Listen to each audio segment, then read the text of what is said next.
Se realizará una valoración a distancia del paciente, comenzando por apreciarlo en estación.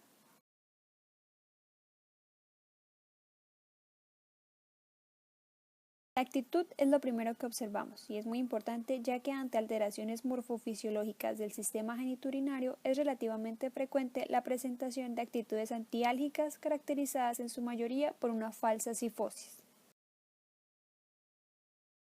Otro aspecto que vamos a observar es el comportamiento del animal.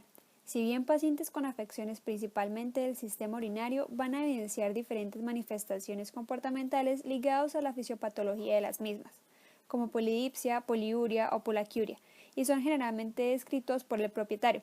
Sin embargo, deben valorarse en contexto considerando la historia clínica y la anamnesis, puesto que, por ejemplo, la polaquiuria es normal en épocas de estro de las hembras caninas.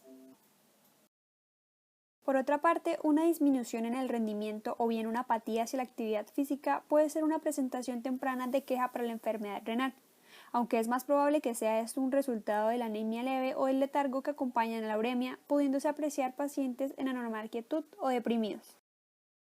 Asimismo, apreciamos el estado de alerta para determinar o descartar alteraciones graves consecuentes a un síndrome urémico sobre el sistema nervioso central, emitiendo sonidos por fuera del cuadro de visión panorámica del animal y evaluando las respuestas ante los estímulos por parte de este.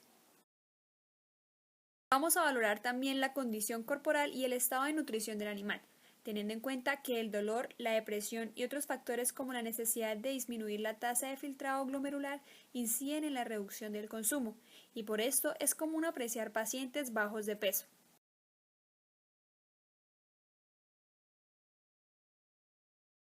Esto lo haremos mediante inspección y palpación. Palparemos la columna vertebral, el arco esternal y la base de la cola, así como se realizará una vista lateral, donde debe apreciarse el pliegue abdominal, y una vista dorsal, donde debe apreciarse una cintura bien proporcionada. Haremos una valoración del estado de hidratación del paciente tomando un pliegue de piel del arco de la última costilla a manera de pellizco y soltándolo. Posterior a esto, la piel debe alisarse espontáneamente en un tiempo menor a un segundo.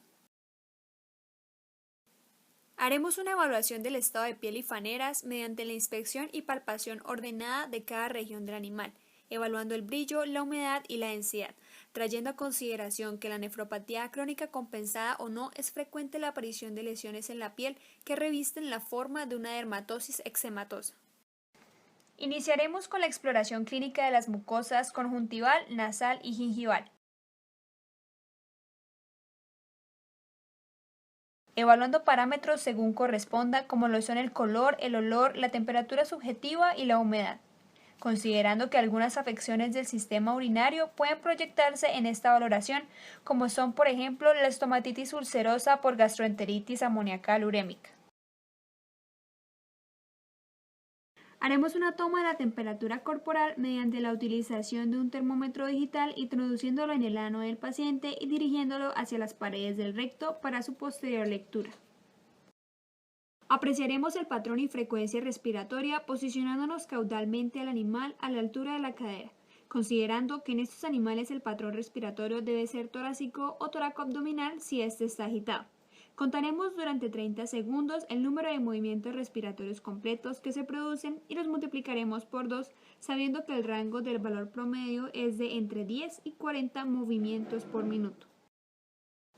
Procederemos a evaluar la marcha del animal haciéndolo desplazar. Se cita también, junto con las actitudes antiálgicas, una cierta dificultad en los movimientos de extensión y flexión de la columna lumbar en la deambulación, verificable con suma frecuencia en los procesos nefropatológicos agudos y subagudos en los caninos.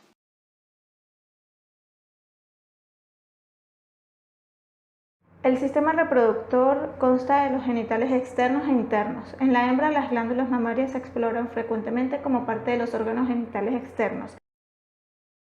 Las hembras caninas presentan generalmente 4 o 5 pares de mamas, divididas en 2 cadenas. Son glándulas cutáneas modificadas túbulo-alveolares compuestas. Se realiza la inspección de las glándulas mamarias, colocando al animal en decúbito lateral o dorsal.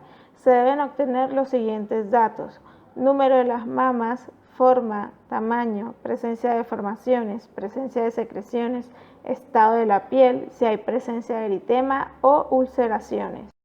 Se realiza la palpación de cada una de las mamas en forma metódica por deslizamiento y pellizcamiento suave.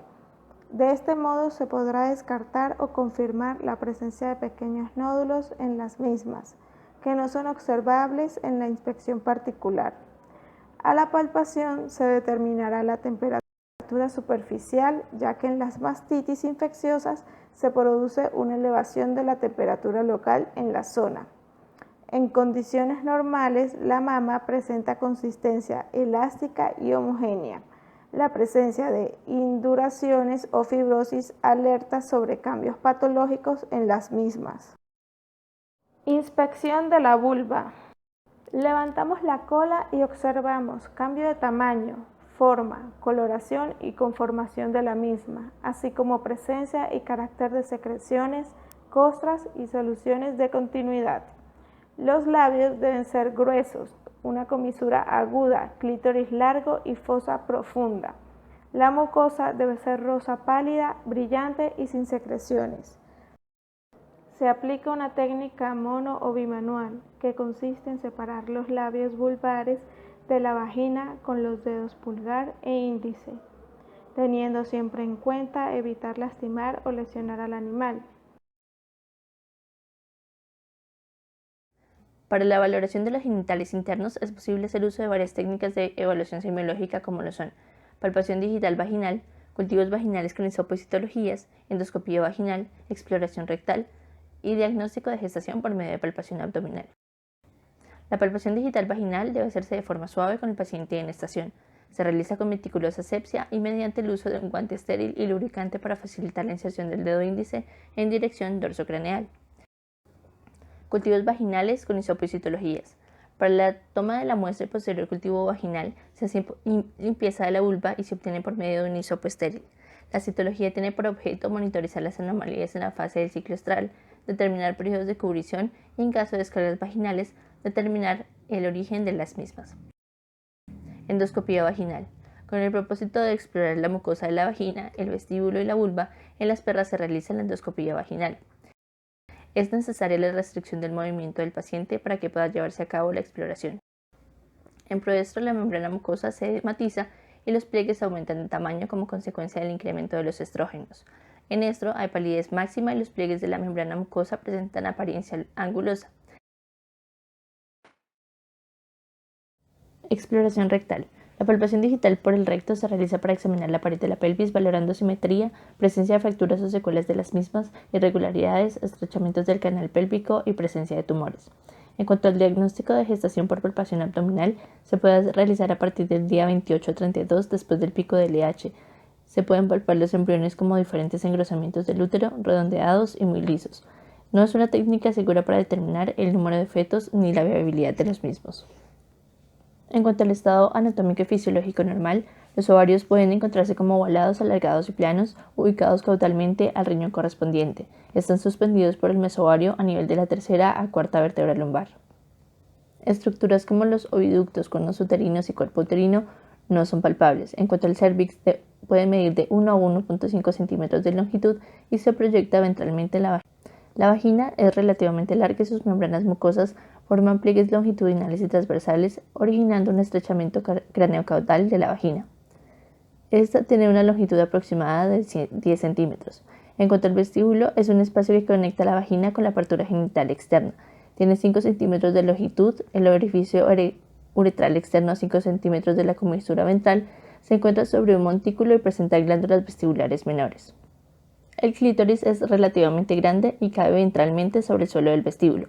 Es necesario, sin embargo, hacer mención de que una evaluación específica de cada una de las estructuras puede realizarse mejor y obtenerse un diagnóstico certero a partir del uso de pruebas diagnósticas como la radiografía o la ecografía. En cuanto a la descripción de las anormalidades, en pequeñas especies el estudio del útero solo es posible mediante la palpación abdominal, por medio de la cual se puede detectar preñez a partir del segundo tercio de la gestación, así como es detectable la endometritis quística o piómetra a través del aumento del volumen abdominal acompañado de una anamnesis reproductiva.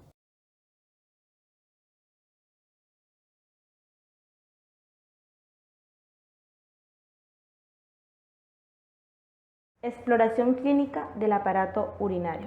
El aparato urinario está formado por los riñones, los uréteres, la vejiga y la uretra, y tiene que ver con la producción y excreción de la orina.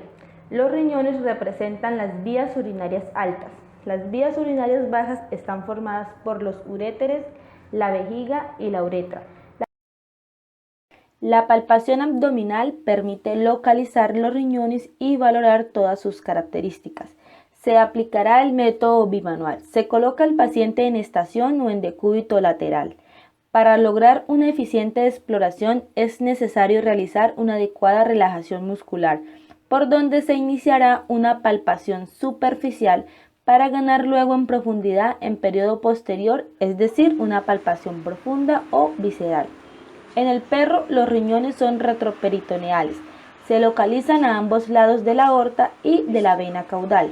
El riñón derecho está a nivel de las 3 primeras vértebras lumbares. El riñón izquierdo está ubicado en el borde caudal de la última costilla, debajo de las apófisis transversas a nivel de la segunda, tercera y cuarta vértebra lumbar.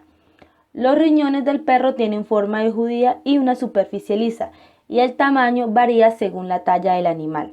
La palpación se hará siempre con la yema de los dedos y no con la punta de los mismos. Esto indica una correcta aplicación de las manos que deberá ser paralela a la superficie del cuerpo. Este método exploratorio permite al clínico obtener datos acerca de modificaciones de posición de la víscera, sensibilidad, volumen, forma, superficie, movilidad y consistencia. En términos generales, en el perro la palpitación se torna más fácil en lo que respecta al riñón izquierdo. El riñón derecho no es palpable. En animales en mediano estado de gordura casi no se palpa. El aumento del tamaño de uno o de ambos riñones como consecuencia de infecciones, neoplasias y otras alteraciones facilita su palpación. Si a la palpación manifiesta algún dolor, puede ser por un traumatismo, nefritis o pielonefritis. La mayoría de las enfermedades, como la nefritis intersticial, que produce una insuficiencia renal crónica, los riñones presentan un tamaño normal o pequeño.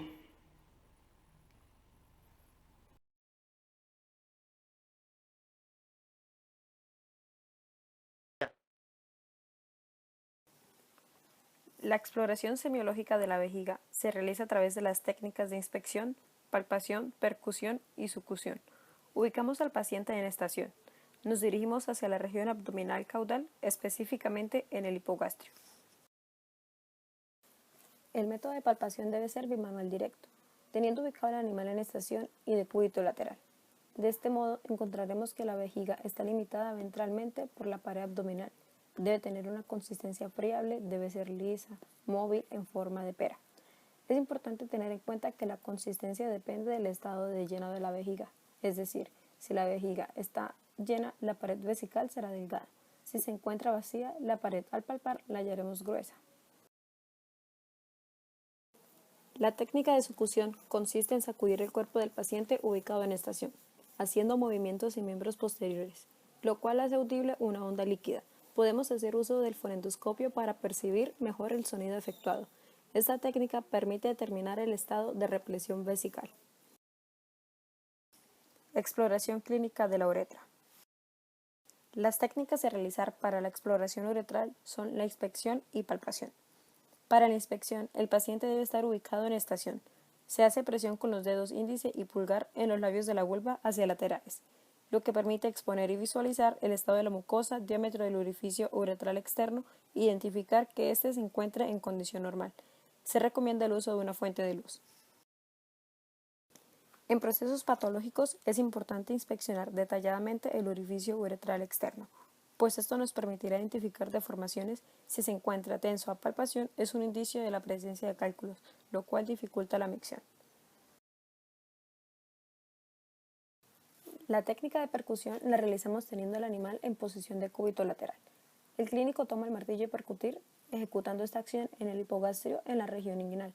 Es importante tener en cuenta que esta técnica solo es posible cuando la pared vesical se encuentra llena, momento en el cual el sonido audible debe ser mate.